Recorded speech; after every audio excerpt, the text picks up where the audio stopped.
좀 체크를 해봐야 될 것 같아요. 첫 번째는 일단은 출혈이 나타나는 게 이제 얼마 안 된 급성인지 아니면 오랫동안 지속되고 있는 만성인지를 구분을 해야 되거든요. 그만큼 오랫동안 출혈을 했다면 요인 자체가 이제 복합적인 경우가 많기 때문에 보다 좀 면밀한 관찰이 좀 필요할 것 같고요. 두 번째로는 일단은 빈혈에 또 징후가 있진 않은지를 확인을 해봐야 됩니다. 결국은 출혈이라는 게 혈액을 손실을 하는 거잖아요. 혈액을 밖으로 자꾸 까먹는 거기 때문에 이 혈액량이 줄면서 빈혈로 인한 증상들이 나타날 수가 있는데 가장 대표적인 게 일단은 얼굴이 창백하진 않은지 그리고 어지럼증이 있지 않는지 아니면 약간의 동작에서도 숨이 차지 않는지 같은 이런 빈혈의 징후들을 한번 확인을 해보셔야 되고 만약에 실제로 이런 증상이 있다면 혈액 검사는 뭐 필수적으로 좀 필요하겠죠. 그리고 세 번째로 중요한 게 이제 과거력이랑 가족력을 체크하는 겁니다.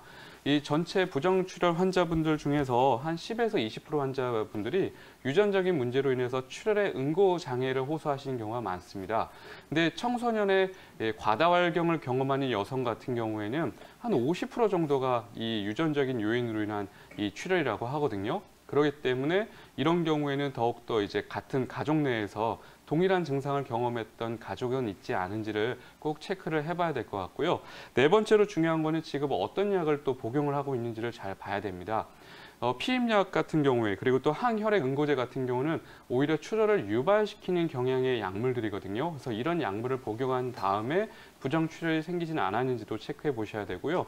가임기 여성 같은 경우에는 이제 피임 목적으로 자궁 내 피임 장치를 삽입한 경우에도 역시 출혈을 일으키는 중요한 요인이 되기 때문에 그런 부분이 또 원인은 아닌지도 체크를 해보셔야 됩니다. 가끔 이런 경우가 있어요. 한의원에 이제 부부관계 후에 출혈이 돼서 고민이 되셔서 한의원을 찾아오시는 환자분들이 그래도 1년에 몇 분 정도는 계셨었던 것 같아요. 이런 경우에는 실제로 이런 기질적인 문제를 의심을 해볼 필요가 있거든요. 기질적인 문제라는 게 이제 말이 좀 어려워서 그런데 쉽게 말하면 암입니다, 암.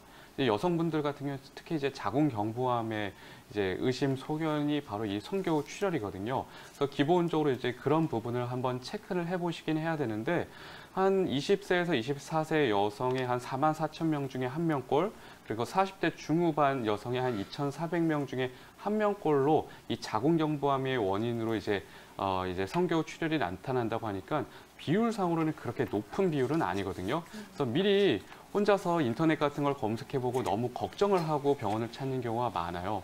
근데 실제로는 그 확률 자체는 굉장히 좀 다른 질환에 비해서는 낮은 편이고요. 대부분은 어떤 경우가 많냐면 이제 폐경기 이후에 질 건조감으로 인한 물리적 마찰에 의한 이런 이제 출혈인 경우가 제일 많고 그 외에는 이제 감염, 질염 같은 이런 뭔가 세균이나 바이러스의 감염으로 인해서도 출혈이 나타나는 경우가 실제적으로는 더 많거든요. 그래서 이런 부분에 있어서 고민이 되신다면 혼자서 인터넷을 보고 이제 고민하실 게 아니라 기본적으로 검사만 해보면 간단하게 이제 알 수 있는 부분이기 때문에 병원을 더 빨리 찾아주시는 게 더 좋을 것 같습니다.